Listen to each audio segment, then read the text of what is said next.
Um, are we talking? Well, obviously, I guess the first instances is like general sex education in school. So something like grade two, grade three, grade four, something like that. You know, you just go through the basic curriculum that they explain of just general sex ed, um, which in hindsight, I guess, was very, very broad and very quick. Like that's usually like the last 2 weeks of school, they just run through it real quick. So you get what you get from that. And everything else in between is what you learn among friends, among what you're influenced by, what you watch on TV, what you hear in, yeah, TV, music, entertainment, whatever. But the first time, if I want to be really thorough, the first time I heard of gender identity was actually, what are we, 2020? 5 years ago? Four or 5 years ago? 20, no, yeah, something like 2014, 2015. I was at Concordia, and we sat. I was at a. I'll never forget it. I was at a. It was like a discussion that was taking place. A woman who I think I know who she is because I've seen her a few times. She's in the realm of sex education slash social justice slash, you know, trying to. Part of her mission is just to have different types of people around and talk about things that maybe are a bit more difficult to talk about or whatever. So I know the sit down was regarding something about gender equality or something about feminism in that realm.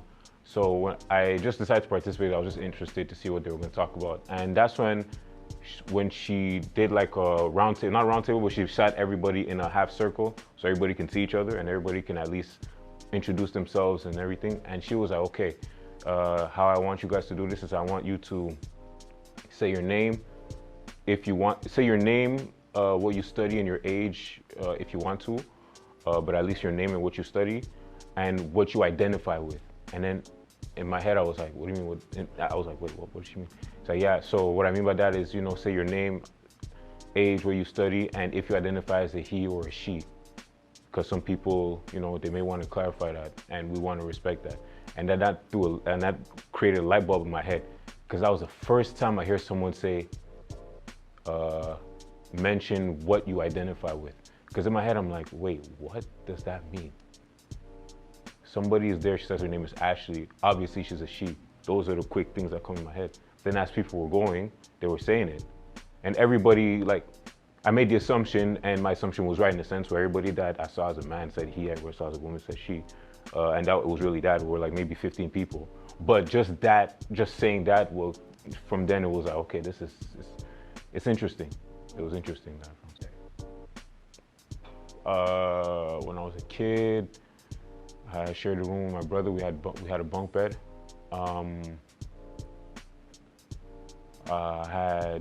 I think the most thing that I maybe relate that is we had our TV and we had our N64 and the types of games that we had. So we had sports games, we had fighting games like Super Smash Brothers, Mortal Kombat. We had combat games, sports, Mario Kart. Yeah, more or less on that plane. And then I know my brother had a lot of toys that were all male figure type toys, you know, like Power Rangers, Ninja Turtles, the Superman, Batman, etc. Maybe a few female characters here and there, but nothing that, you know, really brings to the attention. We just looked at it as toys. And obviously they were more centered around what us as boys would like. I wasn't really big on like maybe the female figurines. Although I did like watching, for example, I had a few cassettes of like Sailor Moon and stuff. I just like to watch, I guess, within the anime world, so I was always a fan like that. So, okay, yeah, I mean, since that discussion, obviously there's been just discussions like that I've been a part of, whether as participant or just listen to on different levels. One thing that stands out was when, this also was the first time a girl had told me that her friend was transitioning. That was like the first time ever I knew someone in proximity that was living that life. And my reaction was, if you look at it now, I probably had a disgusting reaction. It was honest, but I reacted honestly because I was really the first time I've ever, like outside of movies and everything, like my friend was like, no, I have my friend, she's a girl, but she's a guy transitioning to a girl, trans woman, I guess, trans female. Yeah, like saying that she did the procedure, or she's going through, she's right now in that whole transition process. And my reaction was more of shock. Maybe there was an element of I don't want to say I felt disgusted, but it was like I felt like why, like ew. It was like that ew, like when you're a kid, like ew, cooties, you know. It was a similar type of feeling, only in adult form. But I didn't like. That was my reaction, but like she didn't take my reaction seriously. I'm happy she didn't, because it was in the moment. But yeah, and then I ended up meeting that person. That person was very cool. Like it was really just that. But then after, when you look past that, it's like whatever. Everybody's cool. They're all people. I have no reason to be a prick with anybody. So as of late, the language used around it is big. There's a lot of debate on that. And the sensitivity to and from, does that make sense? There's a language used around, I guess it's all related. There's language used around it which reflects on how people are sensitive to that cause or to that topic, you know? And yeah, and it seems to me that there's a lot of opinions, there's a lot of debates, and some are valid, some may not be as valid, but it's a big echo chamber right now of that type of discussion going on. So I know, and everybody wants to get heard. Everybody's not going to be able to get heard, and everybody doesn't have the tools to be heard efficiently. But all that is going on at the same time. So it's not right, it's not wrong, it just is. So yeah, I'm born and raised here, but my family's from Cameroon. So you know, my parents were, like, me and my brothers were the first of our family born here.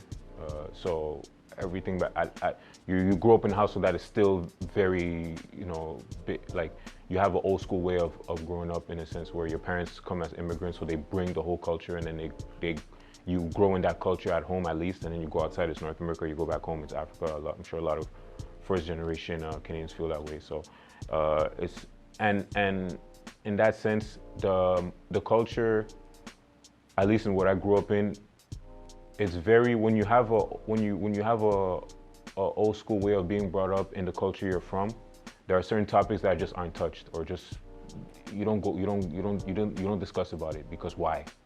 You know, the art, like I get the idea. It's like, you know, you have traditional parents that is like, what is the point of crossing that bridge if I don't see any reason for you to cross that bridge? So I'm not even going to address it. So we never really had talks about sexuality or gender or whatever, because why? You know, I'm not saying it's wrong, but it just is, and that's why these are things where the world taught me. So yeah, obviously my culture influenced how I view it based on what I was exposed to when it comes to how I saw my mom and my dad act at home. You know, so that's the first influence you have. So you go outside, you see what works with that, and then what doesn't. Then when I notice how other people's parents have their own different ways of functioning comparing to my parents, that's when it's like, okay, this is how they move. But it does have a subconscious influence on how you grow and how you see things.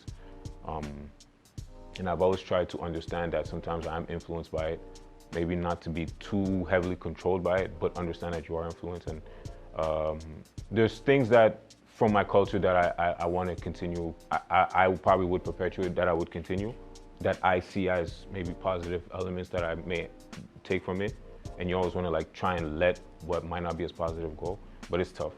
But yeah, my culture has influenced that. The African culture is very, especially at least on my side of the continent and my side of the country, it's the idea of, you know, men.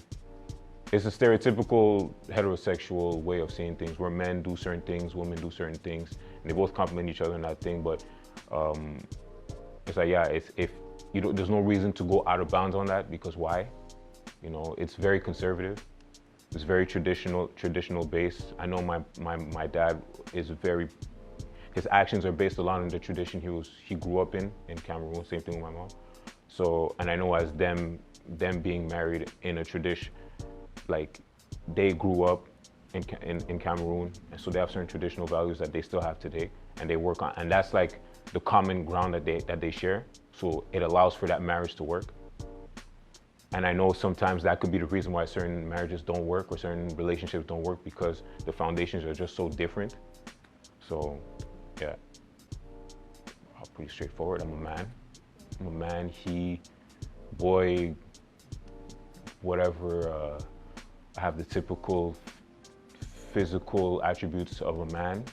I have a high level of testosterone, and I am attracted to women, attracted to females. I'm attracted to a she, you know, in the same aspects that I'm a man is what I'm attracted to in the respective aspects of a woman. And yeah, I think those are things that were not taken for granted, but things that are like, duh, you know. And yeah, it's so far, at least in my immediate family, that is what it is. It's not taken in a negative way. It just is accepted as such. And so far, the reality has respected. The reality of it coincides with what is expected and what is assumed. Is that three things? My gender? Your culture? Culture. And generational identity. That's a good question. What defines me most? I think as I grew, maybe what defined me changed a bit, depending on where I was in my life. When I was a kid, culture. In specific order, when I was a kid, culture, then gender, then generational identity. I was an African boy or a Canadian boy, whatever, depending on where you're looking. Canadian born, whatever, but a Canadian born male or African boy born in Canada, or whatever.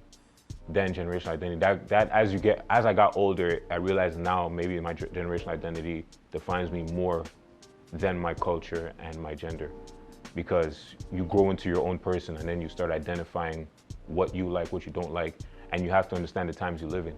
It's impossible to grow and not understand the times you live in. You, like, the generation that I'm a part of, that we're a part of, is the first generation living through what we went through, where the manual that our parents had on life is completely expired.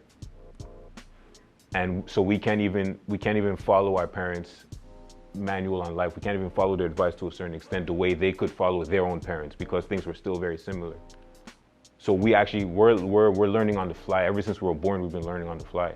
We're the era where everything has always been a transition. We've never known the same thing for more than 5 years.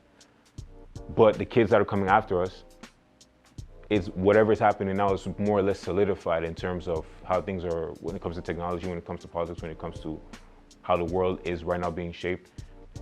It's not going to be the same for them, because I look at my little nieces now that are between like 1 to 10 years old, my little nieces and nephews, and it's like, okay, the life that they're going to live, there's going to be a bit more stability in terms of what is around them versus us. So we're the only generation that is going through our whole existence is a transitional period. So that's going to at least for me, identify me much more than my culture, because now that's going to affect how I view my culture. So yeah, I probably would have relaxed on the gay jokes when I was a kid. It's not like we're all kids and we're all, you know, influenced by more or less a lot of the same things. So obviously if I know now when I was a kid, maybe not have used a certain insult on a certain person, because maybe they were actually living through something. But how do we know, you know? Yeah, I remember there was a dude in our area who was just very, I guess, for the lack of better terms, effeminate in comparison to us, maybe as teenage boys. We're what, 12, 13, 14, and we're all growing and our voices are getting deeper. So we're trying to, you know, we're looking at girls, so we're just testosterone hormones all over the place. And then we see a guy who is chilling with the girls that we like, but has similar mannerisms as the girls. So we're looking at him weird. We're like, yo, is he, like, the first thing's like, yo, is he gay? Like, now obviously I know that's completely irrelevant, but at the time it was like, well, okay, if he's not gay, why is he acting like the girls he's with? Then the girl's like, no, he's just like that. I'm like, and that doesn't register. So, you know, maybe I find myself pretty patient, but at the same time, I guess maybe just be a bit more understanding of those types of guys at the time. There was also a period where a lot of girls I knew were going out with girls. I think that, I saw that as a trend. I know some girls were actually going through something for real, and I know other girls were just experimentational or whatever. You know, they were probably tired of being heartbroken by guys left and right, and then they have their girlfriend who is very cool, and then they see, oh wow, she seems very genuine, and then maybe that attraction develops on its own like that. So some girls have probably gone through that. So maybe I would have taken those. If I would have seen that. I don't think I was somebody who was making light of that situation, but maybe I could have taken it a bit more heavier. I would have maybe shown a bit more respect to that. Yeah, I guess I know that's two, but that's what I can think of real quick. I want to say something is stopping me from thinking more openly. I think I've really opened up my thinking in the last few years. The one thing though that maybe I have reservations about is going back to the idea of just a lot of conversations are happening. I have reservations in engaging with somebody who shares certain opinions if we can't actually debate. Because I know this is a very delicate topic in general. So a lot of people feel it in the heart, and a lot of people are going to act on what they feel based on what they hear from somebody. I right now walking around as a typical heterosexual male, I shed that energy, and I'm aware I do. And then if I say something that may seem like maybe even if it's a valid critical opinion on something that is happening in that sphere, like if somebody that is part of, I don't know, the LGBTQ community, for example, I'm not part of it, but if I know somebody that's part of it, and then I have a legitimate criticism based on a certain action that maybe the community wants to take, it's like I will tend to not say anything, because I've seen in the past sometimes that maybe they'll lash out at you just off the fact that of what you represent. So I'm aware that sometimes what I represent may be a factor as to why certain dialogues may not happen. So that's where I decide I pick and choose my battles. Maybe I have friends who are part of the LGBTQ community. So maybe use them as the vessel, you know. I'll talk to them because before anything, we're friends first. We've developed that relationship. We're very open with each other. So if I talk to them, I'm talking to them. I'm not talking to their sexual identity. I'm not talking to their gender, whatever. I'm talking to them. And I could be like, yo, how come you do this? Or how come this happens like that? Or I've seen that. What do you say to that? Then they'll be like, oh, because, you know, on our side, we say things like that or whatever. I'm like, oh, okay, cool. So if I'm somebody who represents this on this side and I tell you this, what do you say or what do you do? Oh, I personally would do like this, but I know some people, whatever. So, okay, cool. Next time you're with your people, get an opinion, ask them that question. But it will probably be easier coming from you than if you bring me into the fold. Because they're gonna look at me like, look at this guy. He's a typical male, saying typical male stuff. And I'm not trying to listen to that, because all my life I've heard typical heteronormative or whatever stuff. And also the one thing that's also new to me is just using the term cis or cisgender. I've never referred to myself like that. I don't know if I ever will, but that's fine. But I know somebody might use that as a negative connotation towards me, which limits my potential understanding or their understanding of me. So, long story short, I'm aware of that, and it's something I pick and choose to do depending on my energy and how patient I feel I am at the moment. How it's changed? How by living and just me being a person who I do like to get different opinions and different perspectives. So that forces me to open up my train of thought and open up to different realities that may happen around me. So that's changed. Why has it changed? Because it has changed because I don't know if I'm going to say it makes sense, but I'm going to say it has changed because it helps my own personal development. I'll be very honest with you. I don't feel, at least right now, that I'm at the level where I can even conceptualize educating people, because there's still a lot of information that I don't have, and I don't know if I'm ready to have certain information. Like, it's one thing. I don't know if I'm ready to be exposed to certain reality, certain information at the speed that it may come. I'm trying to take everything in stride and gradually add it to my bank of knowledge, whatever, and then I adjust accordingly. But I can't, like, if somebody comes up like, oh, what are you gonna tell, if you have a daughter, what are you gonna tell her if she feels this way or whatever? I don't know. And I don't even know if I'll be able to have a conversation if I have a daughter about that, at least now. Maybe this is when I'll probably tell them like, yo, listen, I'm not the person to, maybe me as your parent, you look at me for these answers and obviously I want to be there to give the answers, but also I have to understand if I don't have the answers, and the last thing I'm gonna do is give you a false information or something based on the culture. That's one thing that I realized maybe our parents have done, is like they don't want to admit if they don't have an answer. So they'll use something they'll use a crutch that they can find in our general culture, especially from my parents, grandparents, whatever, that they can at least use as a safety zone where you can't really question it because it's coming from your parents, and you can't really find outside validation because who outside understands your culture the way you do or your parents do. But this is where probably I'll switch it up for me. It's like I don't, at least right now, I wouldn't be able to educate anybody. I'll let you live your life and maybe give an opinion, but I'll be the last person to be like, this is what happens, whatever.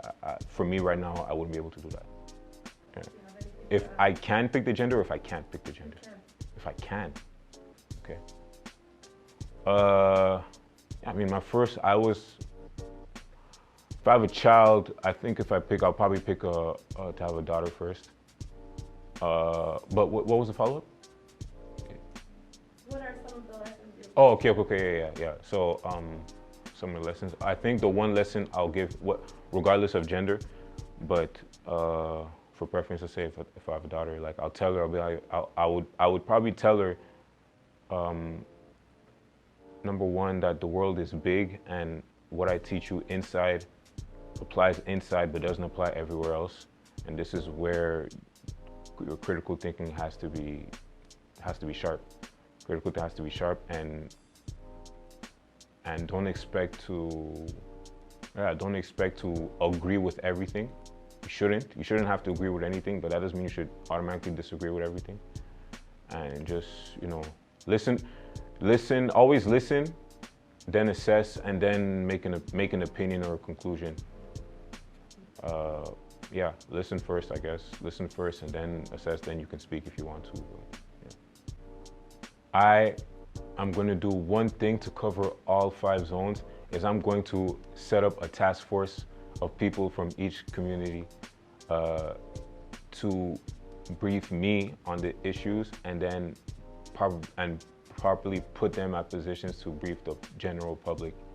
So if there's an issue with the Black community, somebody from there is going to assess it. If there's an issue with the trans community, somebody of that community should be there. If there's an issue, and like the feminists or whatever, let's say like the big 5 categories of gender or issues, people who have proven themselves to be leaders of those specific issues, then I'm gonna sit down with them in a boardroom and I'll be like, okay, what is happening, and then what is the commonalities that we all have, and where can we agree? What are the parties that we can move forward with? What are the topics we can't, or there's just gonna be eternal disagreement? And if there is, how do we develop policies around that to respect that? And yeah, and that's what I'm gonna do.